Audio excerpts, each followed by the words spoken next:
Hello. नमस्कार सभी बच्चों का स्वागत है हमारे इस चैनल पर। ठीक है, आज की क्लास में हम पढ़ेंगे क्लास 7 मैथमेटिक्स, यानी कि जो चैप्टर चल रहा था आपके पास, चैप्टर नंबर 8। कौन सा चैप्टर था? Chapter number 8। कौन सा था? Ratio, proportion and unitary method. ठीक है, इसमें हम एक्सरसाइज यही पढ़ते हैं और क्लास नंबर आज 2 हम करने वाले हैं। ठीक है, 2 के कुछ क्वेश्चन है जिसे इस प्रकार समझेंगे सभी बच्चे। ठीक है, जैसे कि आपके पास क्वेश्चन नंबर 5 है। क्वेश्चन नंबर हमारे पास फर्स्ट से लेकर फोर्थ तक हमने क्वेश्चन नंबर आपको कहाँ में फर्स्ट वीडियो में करा दिए थे। ठीक है, लेक्चर नंबर फर्स्ट में। तो देखियो इसमें क्या बोल रहा है, 450 को आपको डिवाइड करना है इन द रेशियो में। तो सपोज करो लेट द रेशियो। तो रेशियो आपके पास क्या हो जाएगा यहाँ पर? 1x रेशियो 2x मान लो। सम कर दो रेशियो का, sum of the ratio. Sum of the ratio जब आप सम्स करोगे तो कितना हो जाएगा? x plus 2x is equal to कितना हो जाएगा आपके पास? कितना दे रखा टोटल? 450। दोनों को ऐड कर दो तो कितना है? 3x इजिकल टू क्या हो जाएगा? 450। यहाँ से x की वैल्यू आप निकाल लो, यानी कि 450 अपॉन 3 से इसको डिवाइड करोगे कितना आ जाएगा आपके पास? 150। ठीक है, तो आपके पास यहाँ से x की वैल्यू आपके पास कितनी आ गई? 150। आपको डिवाइड किस में करना था? 1 में और 2 में। 1x यानी कि 2x, तो 1x आपके पास क्या आया? फर्स्ट पार्ट 150 और सेकंड पार्ट आपके पास कितना आया पर? 2x। तो 2x की वैल्यू क्या आ गई? 2 इंटू 150। जब आप करोगे तो कितना हो जाएगा? 300। यानी कि फर्स्ट पार्ट आपके पास कितना? 150 और सेकंड पार्ट आपके पास कितना? 300। ठीक है, देखिए इसी के साथ बढ़ेंगे हम अपने नेक्स्ट क्वेश्चन की तरफ। देखिए नेक्स्ट क्वेश्चन आपके पास क्या है? Question number 6। क्वेश्चन नंबर 6 का सोल्यूशन देखा सभी बच्चे। देखो, डिवाइड 1 लाख रुपए among Ram Shyam and Gopal in the ratio. यानी कि किस किस रेशियो में डिवाइड किया गया? 2:3:5। कितने रुपए को? 1 लाख रुपए को। सपोज करो रेशियो, रेशियो की कोई बेसिकली यूनिट नहीं है। ठीक है, रेशियो को आप या तो रेशियो को ऐसे ही डायरेक्ट ऐड कर सकते हो या फिर एक्स मान के ऐड कर सकते हो। सपोज करो आप लेट द रेशियो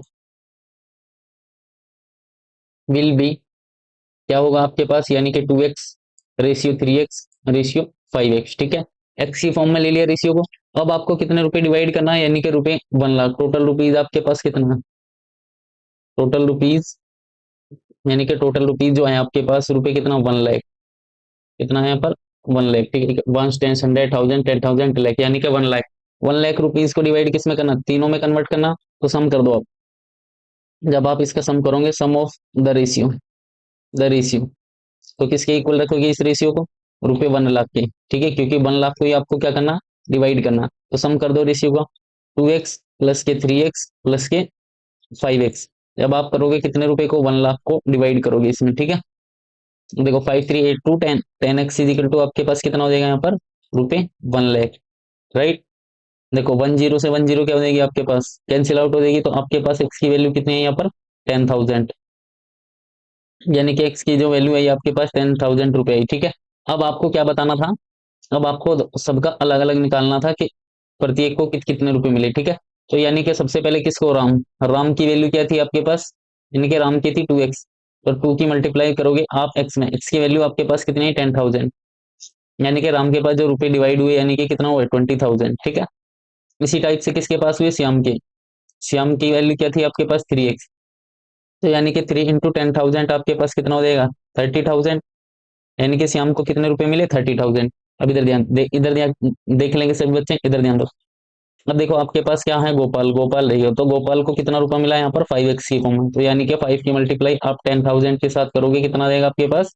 यानी कि 50,000। ठीक है, चाहे तो आप इनका टोटल निकाल कर भी देख लेना। 50,000 30,000 80,000 तो 20,000 कितना हुआ आपके पास? यानी कि 1 लाख रुपए। तो इस टाइप से आपने 1 लाख रुपए को डिवाइड कर दिया तीनों में। ठीक है, बढ़ेंगे हम अपने नेक्स्ट क्वेश्चन की तरफ। देखिए नेक्स्ट क्वेश्चन क्या है? नेक्स्ट क्वेश्चन है आपके पास क्वेश्चन नंबर 7। इसका सोल्यूशन देखिए सब बच्चे। देखो, एक रोप है आपके पास जिसकी लेंथ कितनी है यहाँ पर? टोटल लेंथ, यानी कि total length of the rope. ठीक है, ऑफ द रोप। ठीक है, कितनी है यहाँ पर? 75 सेंट, सॉरी 75 मीटर है। कितनी है? 75 मीटर में। और 3 पीसीज इन द रेशियो, यानी कि 3 पीसीज कट किए गए इस फॉर्म में। Find the length of each PCs of all the rope, यानी कि प्रत्येक रोप की लेंथ बतानी। तो आप क्या कर दोगे? सम कर दोगे रेशियो का। तो सपोज करो लेट द रेशियो क्या होगा? Ratio will be 3x ratio 5x ratio 7x। Right, इधर ध्यान दो। तो आप किसके इक्वल रखोगे? सम करोगे, sum of the ratio, sum of the ratio. जब आप इसको ऐड कर दोगे तो कितना आ जाएगा आपके पास, टोटल आ जाएगा 75 मीटर, क्योंकि इसमें तो आपको डिवाइड करना। तो सम करो, आपके पास 3x प्लस के 5x प्लस के 7x, आपके पास कितना हो जाएगा 75 मीटर। वो 5 और 3 कितना होता है, 8 और 7 कितना होता है, यानी कि 15x की वैल्यू क्या है आपके पास, 75 मीटर।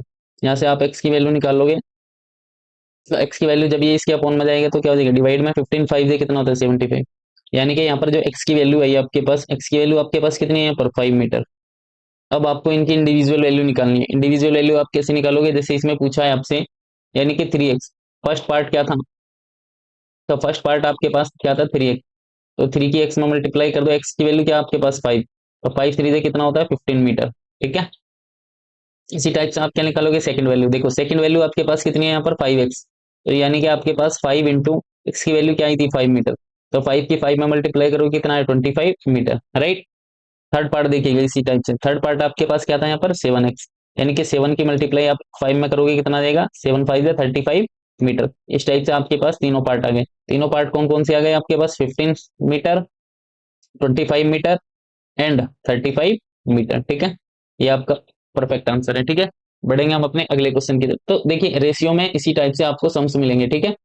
ज्यादा बड़ा चैप्टर नहीं है, क्लास 7th में छोटा सा ही चैप्टर है, ठीक है। सभी बच्चे ध्यानपूर्वक समझेंगे, आपको अच्छे से समझ आ जाएगा, ठीक है। देखो 1 kilogram sweets were divided between Sonu and Monu, यानी कि एक आपके पास सोनू है और एक मोनू है, और इसमें आपको 1 किलोग्राम स्वीट्स डिवाइड किया, यानी कि सबसे पहले आपको 1 किलोग्राम को कन्वर्ट कर लेना है। आपको 1 किलोग्राम किसके इक्वल होता है 1000 ग्राम में, यानी कि टोटल स्वीट्स आपके पास कितनी है 1000 ग्राम। और रेशियो आपको दोनों का क्या दे रखा, 1/2 रेशियो 1/3। सबसे पहले इसे सिंपलेस्ट रेशियो में कन्वर्ट करोगे, ठीक है।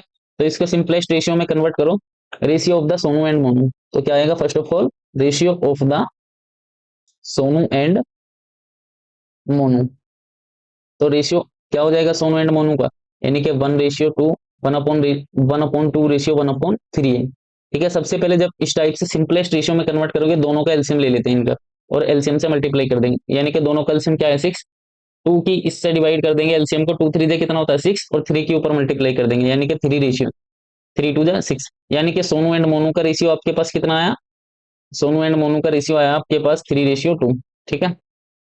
समझ गए सभी बच्चे। अब देखो टोटल स्वीट्स आपके पास कितनी है, तो यहाँ पर लिखो टोटल स्वीट्स, टोटल स्वीट्स, या फिर ऐसे करो आप, देखो सम कर दो, sum of the ratio, sum of the ratio, क्योंकि इनके रेशियो में तो डिवाइड करनी है, तो किसके इक्वल रखेंगे 1000 ग्राम स्वीट्स के, ठीक है। तो दोनों को ऐड कर दो, 3x प्लस के 2x इज इक्वल टू कितना है आपके पास 1000, यानी कि 3 2 कितना होता है 5x इज इक्वल टू कितना है 1000। यहाँ से 5x की वैल्यू निकालेंगे, 5 2 10, यानी कि x की वैल्यू आपके पास आई 200 ग्राम। अब आपसे क्या पूछ रहा है, अब ये पूछ रहा सोनू को कितना प्राप्त हुआ, तो यानी कि Sonu, Sonu receive sweets is equal to, कितने स्वीट्स रिसीव करी सोनू ने, यानी कि 3x, और 3x जब निकालोगे 3 इंटू 200 आप कर दोगे, ठीक है। तो कितना आएगा 3 2 600 ग्राम स्वीट्स, ठीक है। पूछा किसका था इसने, सोनू का। तो how much sweets did Sonu receive, तो Sonu receive sweets is equal to कितनी फॉर्म में 3x की फॉर्म, 3 इंटू 200 करोगे आप, कितना आएगा आपके पास 600 ग्राम, आपके पास यही आंसर है, ठीक है। समझ गए होंगे सभी बच्चे। बढ़ेंगे हम अपने नेक्स्ट क्वेश्चन की तरफ, देखो अगला क्वेश्चन हमारा क्या, देखो क्वेश्चन नंबर 9 देखिएगा सब बच्चे। सबसे पहले आप क्वेश्चन को पढ़ लिया करें अच्छे से, क्वेश्चन क्या बोलता है, तभी आपको अच्छे से समझ आएगा, ठीक है। इस टाइप से अब तो सभी बच्चे कर देंगे ना। जैसे आपके पास आशु, गीता एंड नमन, यानी कि 3 स्टूडेंट है, 3 विद्यार्थी है, 3 बच्चे है कोई भी, उनको 750 ग्राम ग्रेप्स इस रेशियो में डिवाइड की जाती है। Find how much grape did each of them, यानी कि प्रत्येक को कितनी स्वीट्स मिली। तो सबसे पहले रेशियो निकालेंगे, रेशियो ऑफ किस किस का, आशु, गीता एंड नमन, यानी कि सबसे पहले इन तीनों का रेशियो निकालने का, रेशियो निकालने के लिए अपोन में हमने बताया था, अभी आपको क्या बताया था, यानी कि सबका एलसीएम लेके डिवाइड कर दोगे एलसीएम को, ठीक है। तो टोटल एलसीएम आपके पास कितना है 60, फर्स्ट टर्म के डिनोमिनेटर में कितना है पर 15, 15 से एलसीएम को डिवाइड करेंगे कितना देगा 15 4 जा 60, और 4 के ऊपर मल्टीप्लाई कर देंगे तो क्या जाएगा 4, 12 5 से कितना होता है 60, और 5 के ऊपर मल्टीप्लाई करोगे 5 रेशियो, देखो 10 6 से कितना होता है 60, और 6 की 1 में करेंगे मल्टीप्लाई 6, तो आपके पास आ जाएगा रेशियो आंसू, गीता एंड नमन का रेशियो आपके पास कितना है यहाँ पर 4:5:6, ठीक है। अब ये कह रहा प्रत्येक को कितनी स्वीट्स मिली, तो सम कर दो इन सब का रेशियो का, तो sum of the ratio, sum of the ratio कितना होता है 4x प्लस के 5x प्लस 6x और किसके इक्वल रख दो 750 ग्राम ग्रेप्स के, ठीक है। 5 और 9, 9 और 6 कितना होता है 15x। तो 15x की वैल्यू आपके पास कितनी है 750 ग्राम। 15 से इसको डिवाइड कर दो कितने टाइम 5 टाइम, यानी कि आपके पास जो आया यहाँ पर x की वैल्यू क्या आई निकल कर 50 ग्राम आई, ठीक है।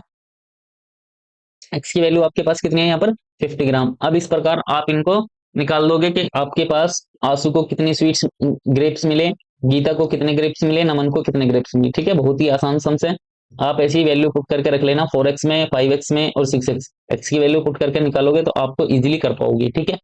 एक क्वेश्चन बाकी का आपका होमवर्क के लिए, ठीक है। होमवर्क में करके आप सभी बच्चे कमेंट बॉक्स में आंसर देंगे। बढ़ेंगे हम अपने नेक्स्ट क्वेश्चन की तरफ। देखो अगला क्वेश्चन देखिए।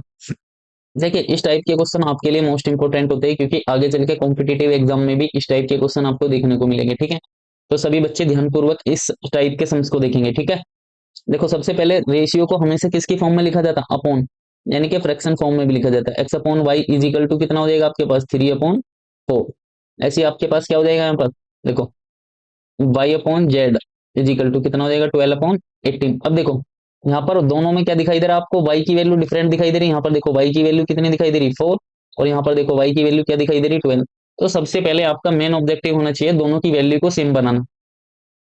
तो जब आप दोनों की वैल्यू को सेम बनाओगे तो क्या करोगे, इस वाली डिजिट में हमें क्या बनाना 4×3 = 12 यानी कि y की वैल्यू 12 बनानी है। तो सबसे पहले आप 4 और 12 का या तो एलसीएम लेके कर लो, ठीक है। या फिर आप समझ गए होंगे यदि यहाँ y की वैल्यू 12 है तो यहाँ पर भी y की वैल्यू क्या बनानी पड़ेगी 12। जब आप 12 बनाओगे तो 3 से ऊपर नीचे मल्टीप्लाई कर दोगे। अब नया रेशियो जो होगा x अपॉन वाई का क्या हो जाएगा 3×3 = 9 और 4×3 = 12। समझ गए। ऐसे ही इसमें क्या हो जाएगा y अपॉन जेड यानी कि y दोनों को 1 से मल्टीप्लाई कर दो, ठीक है। क्योंकि 1 से डिवाइड 12 को 12 से डिवाइड करेंगे 1 1 के ऊपर नीचे मल्टीप्लाई कर दो तो y की वैल्यू क्या है आपके पास 12 और यहाँ पर z की वैल्यू 18। अब देखो यहाँ पर भी y की वैल्यू 12 हो गई और यहाँ पर भी y की वैल्यू, यानी कि दोनों वैल्यू सेम हो गई। अब आप यहाँ से रेशियो निकाल दोगे तो देन तब रेशियो किसका x रेशियो z, यानी कि आपके पास x की वैल्यू आपके पास कितना 9 रेशियो और z की वैल्यू आपके पास ये रही कितनी है यहाँ पर 18। तो इससे डिवाइड कर दोगे आप सिंपलेस्ट फॉर्म में 9 1 जा 9 और 9 2 जा 18, ठीक है। तो x रेशियो z की वैल्यू हम क्या ही आपके पास रेशियो में निकल कर 1:2, ठीक है। इस टाइप से समझ जाना सभी बच्चे, ठीक है। बहुत ही आसान सम से इस टाइप के, ठीक है। इधर ध्यान देंगे आप नेक्स्ट क्वेश्चन सभी बच्चे देखो। ऐसे एक क्वेश्चन हो रहा है आपके लिए, देखो क्वेश्चन नंबर 11। आपके पास x अपॉन वाई यानी कि कितना दे रखा है आपको 5 रेशियो, अपॉन में लिखा हुआ है तो आप अपॉन में लिख लो इसको, ठीक है। इधर ध्यान दो 5/7, ठीक है। ऐसे ही आपको क्या दे रखा है y अपॉन जेड क्या दे रखा है आपको 21/20 और आपसे पूछा क्या है x रेशियो जेड आपसे पूछ रहे, ठीक है। तो सबसे पहले देखो इसमें तो अलग अलग ही पूछा है x रेशियो जेड, ठीक है। इसमें तो कोई दिक्कत नहीं। देखो जैसे आपके पास यहाँ पर y की वैल्यू क्या दे रखी है यहाँ पर 21 और यहाँ पर y की वैल्यू क्या है 7। तो सबसे पहले आप y की वैल्यू ऊपर क्या करोगे यहाँ पर 21 करोगे और 21 करने के लिए आप किससे मल्टीप्लाई कर दोगे 3 से, ठीक है। और इसमें किससे कर दोगे 1 से, ठीक है। तो 5 3 कितना होता है 15 और 7 3 21, 21 1 21 और 21 20। अब देखो यहाँ पर x की वैल्यू आपके पास क्या निकल कर आई देखो 15 और यहाँ पर z की वैल्यू आपके पास क्या आई 20। तो यहाँ पर x रेशियो z क्या हो जाएगा 15:20। 5 से इसको डिवाइड कर दो 5 3 15 रेशियो 5 4 कितना हो जाएगा 20, ठीक है। तो यहाँ से x और x रेशियो जेड यानी कि x और z का रेशियो निकल कर आया क्या आया 3:4, ठीक है। ये बहुत ही आसान सम से हर एक बच्चा इन्हें अच्छे से करेगा, ठीक है। यदि अभी तक हमारे चैनल को किसी ने लाइक नहीं किया लाइक कर दीजिए प्लीज, वीडियो को शेयर करिए अपने फ्रेंड्स तक ताकि बच्चों को इस चैप्टर के बारे में पता चले, अच्छे से सीख सके हर एक बच्चा। हर एक पूरा का पूरा चैप्टर डिटेल सॉल्यूशन के साथ हम इस चैनल पर कराने वाले, ठीक है। अगर बच्चे नए हैं तो प्लीज वीडियो को लाइक शेयर सब्सक्राइब जरूर कर दें, ठीक है। ठीक है सभी बच्चे समझ गए, ठीक है। जरूर सपोर्ट करेंगे हर एक बच्चा, ठीक है। आगे बढ़ेंगे, देखिए बढ़ेंगे नेक्स्ट क्वेश्चन की तरफ। देखो अगला क्वेश्चन हमारे पास क्या है, देखिए हमारे पास क्वेश्चन नंबर 12 और 12 देखो इसी टाइप से 12 वाला भी यही सम से सभी बच्चे इसका आंसर हमें कमेंट बॉक्स में करके बताएंगे, ठीक है। ये आपके लिए होमवर्क है और इसका आंसर आप सभी बच्चे हमें कमेंट बॉक्स में आंसर करके बताएंगे, ठीक है। अगर आपको किसी भी बच्चे को, ठीक है, कुछ भी डाउट हो, ठीक है, आप हमें कमेंट बॉक्स में बता सकते हैं, ठीक है। और आप ये भी बता सकते हैं आपको इसी चैप्टर के अलावा किसी और चैप्टर में कोई भी क्वेश्चन में आपको यदि कोई भी डाउट हो, कुछ भी आपको संदेह लगता है नहीं आता आपको सॉल्यूशन करना, ठीक है, तो आप हमें हमारे कमेंट बॉक्स में भेज सकते हैं। या फिर हमारे वीडियो के डिस्क्रिप्शन में हमारा व्हाट्सएप का लिंक है आपके पास, वो मिल जाएगा। ठीक है, वहां से आपको बहुत सारी जानकारी मिलेगी। ठीक है, तो मिलेंगे फिर एक नई वीडियो में, तब तक के लिए bye bye, take care, thank you.